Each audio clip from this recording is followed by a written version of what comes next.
Hello, my friends. Luiz Lima here once again, broadcasting from Orlando, Florida. You are on Kardec Radio, and this is our weekly program, Spiritism, a closer look. Once again, we do this every Wednesday at 7 p.m. Eastern Time. Tonight, we are going to take a closer look at what we call inner conflict. Inner conflict, it's something that a lot of us, or I would say almost all of us, go through at one point in our lives.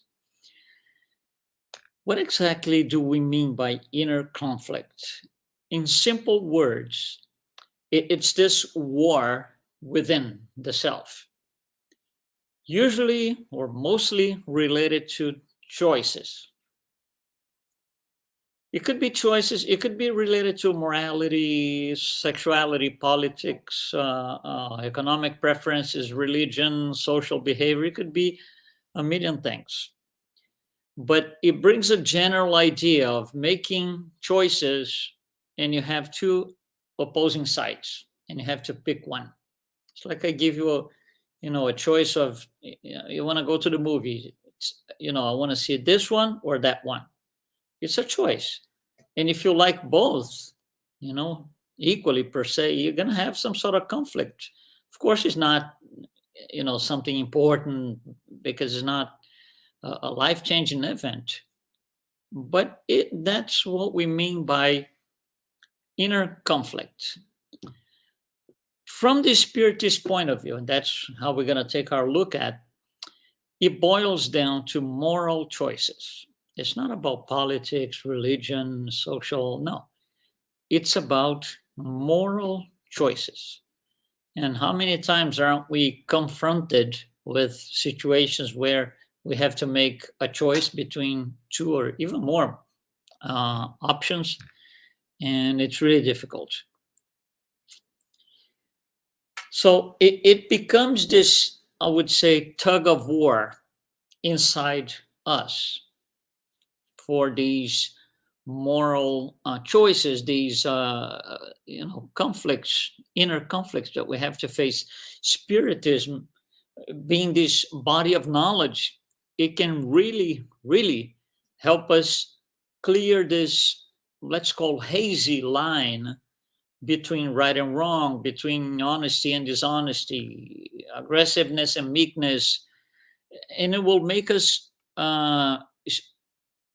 learn to do better choices by analyzing past lives and past choices, and we will be able then to morally advance. That's the purpose of Spiritism overall. We are on a planet of what we call trials and expiations, meaning we are here to be tried.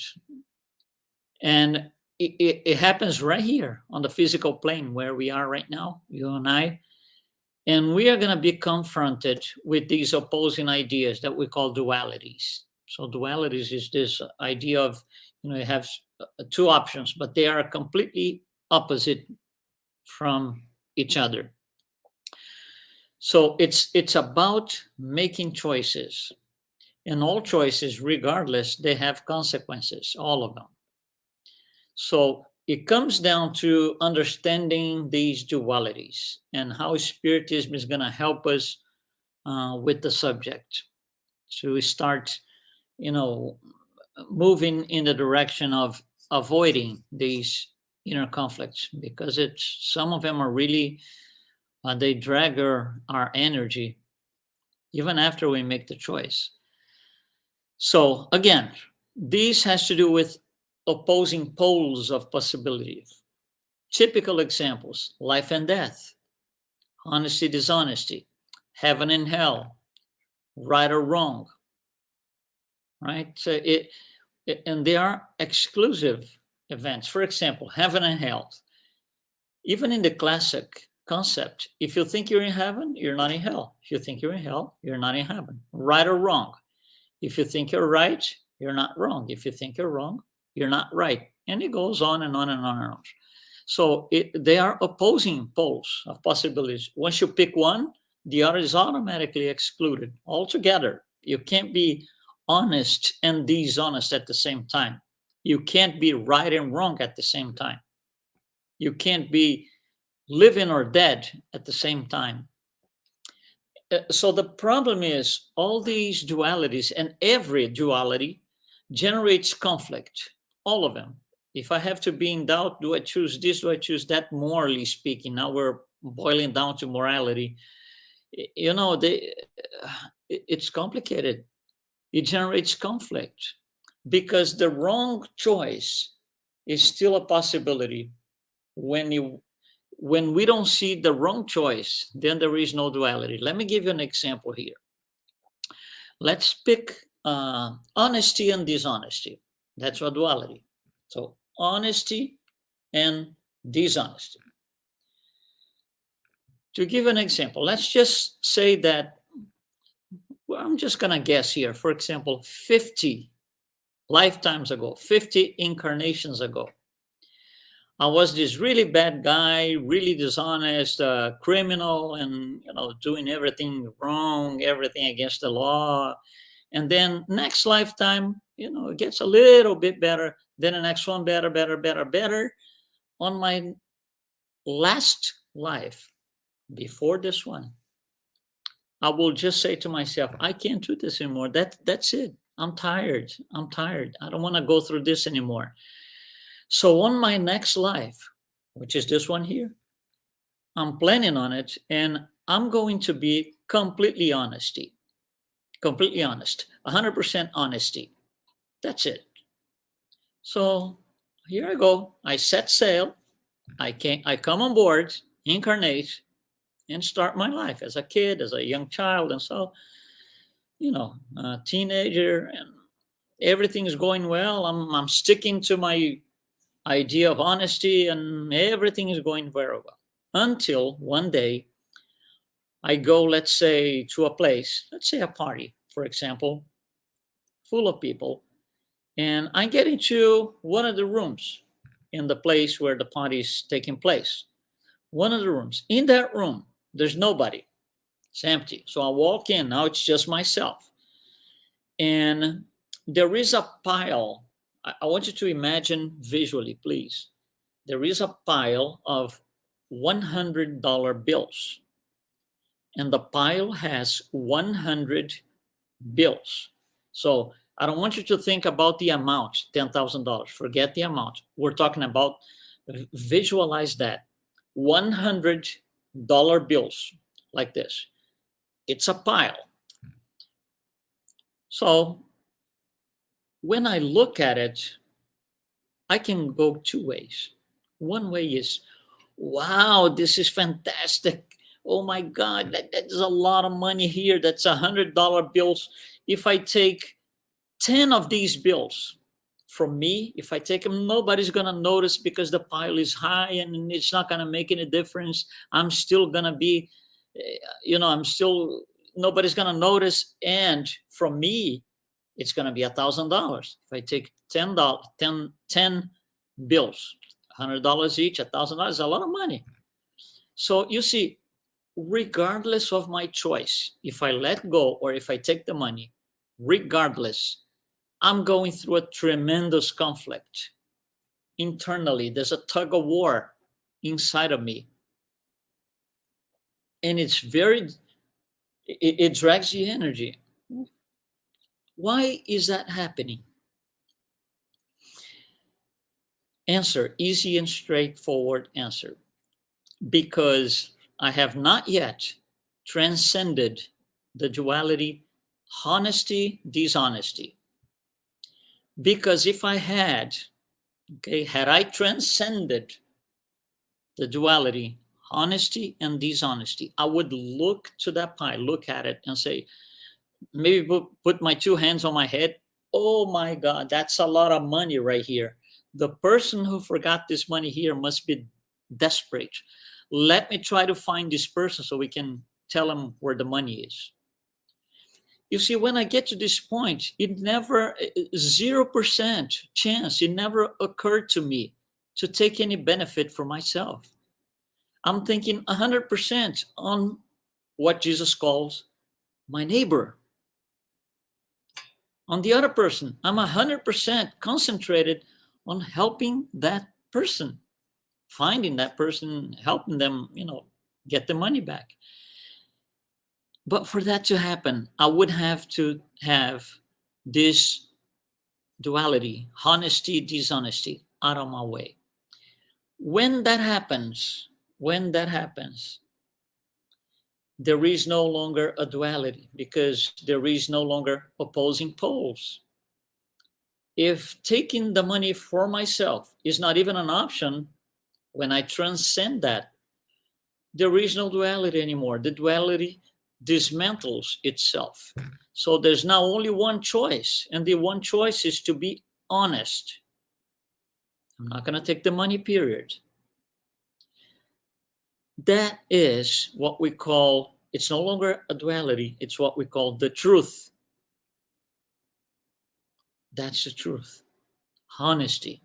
So I learned that for good. So that duality is out of the way. You won't bother me again. You can put anything on in front of me that's not mine. I'm not going to take it. And I'm still going to be concerned for those who lost, forgot, left behind, whatever it is. This is how important it is to learn about the dualities. Let me give you another example. The concept is the same. It's just another example. Nothing is going to be different from what I said.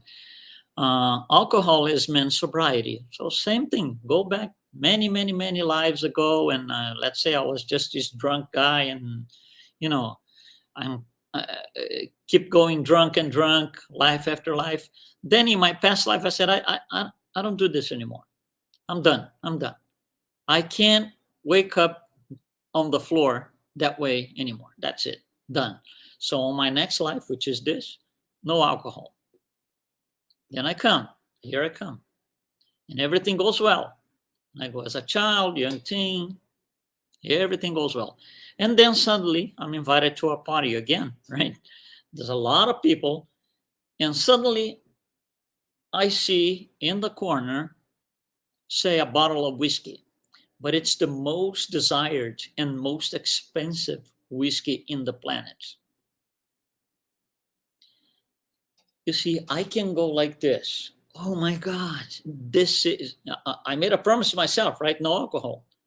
But that doesn't mean that I'm not gonna face inner conflict.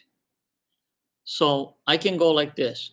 Oh my God, this is the most expensive, most desired bottle of whiskey on the planet. Oh my God, if I could just have a little drink, maybe just, put my finger on and go like this. That's a tremendous conflict, regardless of the outcome, whether I drink it or not. It's the conflict. Had I transcended the duality, alcoholism, sobriety, it would be a different story. I would look at that and say, oh my God, this is the most desired and most expensive bottle of whiskey on the planet. There are some people here, some colleagues, that if they see this bottle, it's going to be disaster. So I'm just going to put it away because these people, to preserve these people per se. You see, this would be in favor of others, working for others, not for me. I'm not thinking about drinking, nothing like this. That would only happen once I have transcended the duality, alcoholism, sobriety. So alcoholism would not be an option anymore, a possibility. So there are no two possibilities anymore. So there is no duality. What we have is the truth. So sobriety, from that point on, is the truth. So you can put any bottle of anything in front of me, I'm not going to touch it. And you can think of any duality, any of them, tolerance, intolerance, patience, impatience, peace and war. It doesn't matter. We're talking about a concept.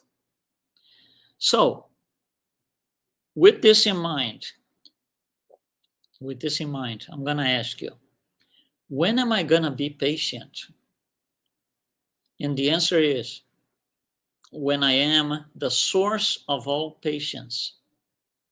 when am I going to be tolerant? And the answer is when I am the source of all tolerance. When am I going to be in peace?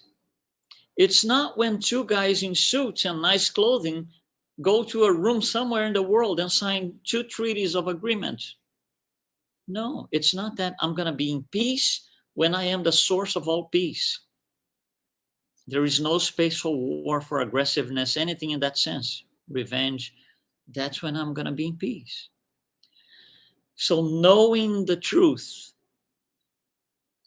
is what causes the dualities to dismantle. He said, he capital H, he said, know the truth, and the truth will set you free. Jesus, that's exactly what he meant. When you know the truth, you're not going to go through conflict because there won't be any.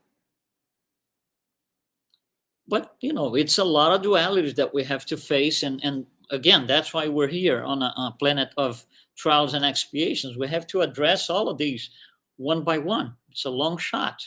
We really have to, invest in ourselves.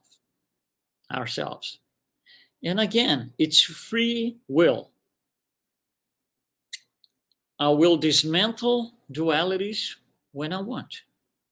There won't be any divine decree, at the end of the year, you're not going to have any dualities. No. There's no such a thing.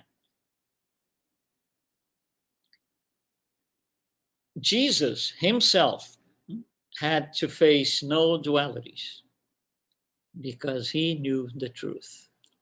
He didn't have any internal or inner conflict because he didn't have to live through life's dualities anymore. He was a perfect spirit. All of that was in his past as a spirit. He didn't have to deal with that. We still do. One day we will not have to. But when? Free will depends on us. So how do we get rid of this thing? How do we get rid of these dualities? Well, it's hard to explain on things that are abstract, like the spirit world.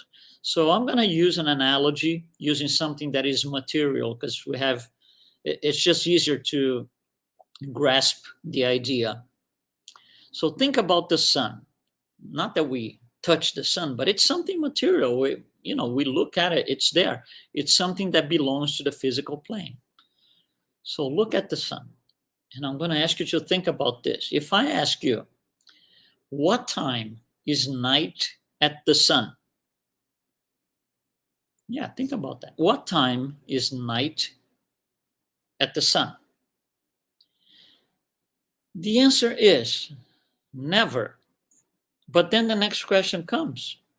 Why never? Why? And the answer is because the sun is the source of all light, not some light, not part of the light. The sun is the source of all light. So it can't be dark. It cannot have any dark spots. Same thing as we mentioned before. When am I going to be patient? When I am the source of all patience. When am I going to be in peace? When I am the source of all peace. And when is it going to happen? When I decide so. It's up to me. It's up to me. It's us. You decide when you are going to be free of dualities. I decide for myself. Each one of us decides, just the way we wanted things to be. So inner conflicts are this, I'm going to say, necessary evil that shake things up, triggers a process for us to better evaluate our future choices by understanding the wrong choices we have made so far. So it's a necessary evil. We need them. Not that it's good. It's necessary. This is a call for our betterment, moving away from being imperfect spirits, walking towards being perfect spirits, like Jesus was. So Spiritism explained to us in details. That's very interesting because it's this body of knowledge. It explains to us several things.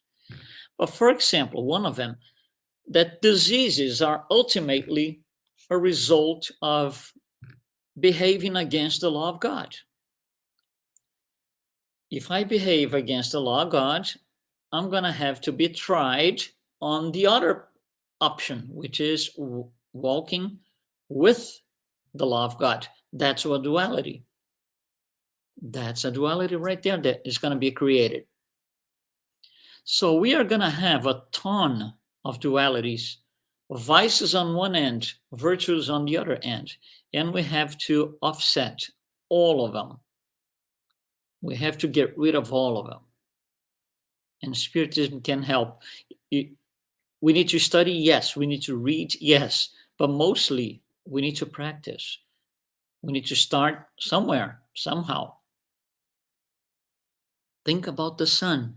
It's the source of all light. We can't be in peace watching the news, waiting for too many suits to sign a treaty or agreement for peace somewhere. Because we have done this 6,000 times in history and we don't see any results. We have more wars now than before. So that's not how it's going to be. It's going to be in here. The inner conflict has to go. And it goes when I start choosing virtues over vices. In any situation, somebody comes to talk to me, they come aggressively, I can use aggression to respond to that. Is it the best thing to do? It isn't. It isn't. The other cheek, right? You come with aggression, I'm going to respond with love. You bring hatred, I'm going to respond with love.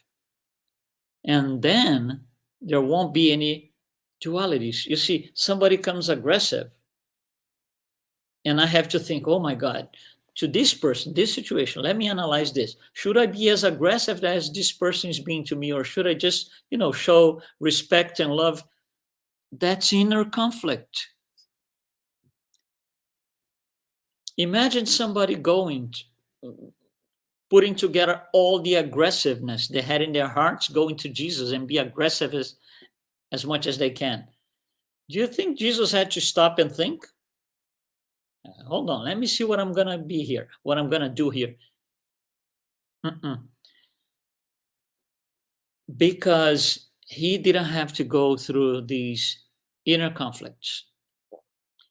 Virtues and practicing virtues was automated in his spirit. That's the only thing he was doing because he knew the truth.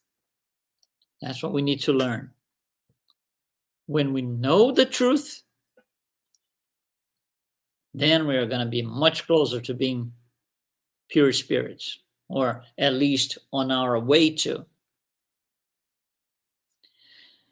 Inner conflicts will decay over time. These dualities, they will decay over time. They wear out, per se. Eventually, they will disappear, but as we progress, one virtue at a time, working on all of these dualities. We can't fix it all in one lifetime, not even 2 or 3, maybe. That's why we need several chances, several opportunities that are given to us by God. And I want you to just think about this. Imagine that you were Pontius Pilate, governor of Judea. Try to understand that.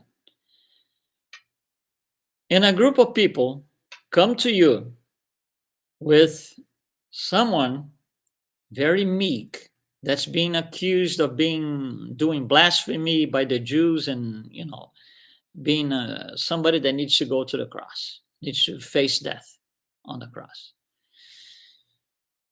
And that person shouldn't be there. And we know this from history. Pilate knows Jesus had no reason to be there.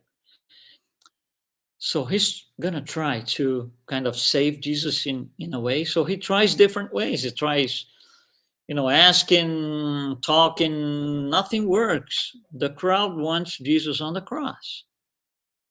The Jews want the Sanhedrin, very powerful, influent people, they want him on the cross. So he has this idea of calling a known criminal and creating this duality for the people. You choose this man who is a criminal named Barabbas, or you choose this other man here, meek, called Jesus. Which one of them goes to the cross? You see, that's a duality that people in the audience, the population, has to decide. They have to vote. It's a voting. They have to vote. So imagine in that moment, regardless of the results that we know what they were, regardless of the results, in that moment, imagine the inner conflict that each one of these people in the audience, and Pontius Pilate himself, especially himself, had to go through to make a moral decision, knowing what the right one is, but inclined to make the wrong decision. Think about the size of the conflict these people were going through. And in a way, we go through the same thing, maybe not in such a large scale per se, but in a way, we do the same thing. We submit ourselves because we create the situations that will put us into inner conflicts by our wrongdoings of the past and so and so. So until we clear them all off. So we have to go through situations like this, just like Pontius Pilate and the population at the time. Is it good? Is it fun? No. It's necessary evil. That's what Spiritism teaches us. We have to learn from the past, use knowledge in our favor, not against others.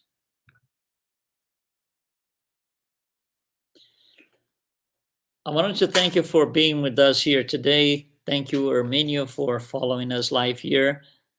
We are going to be here once again next Wednesday at 7:30 p.m. with Spiritism, a closer look right here on Kardec Radio. So thank you very much for tonight. Be well.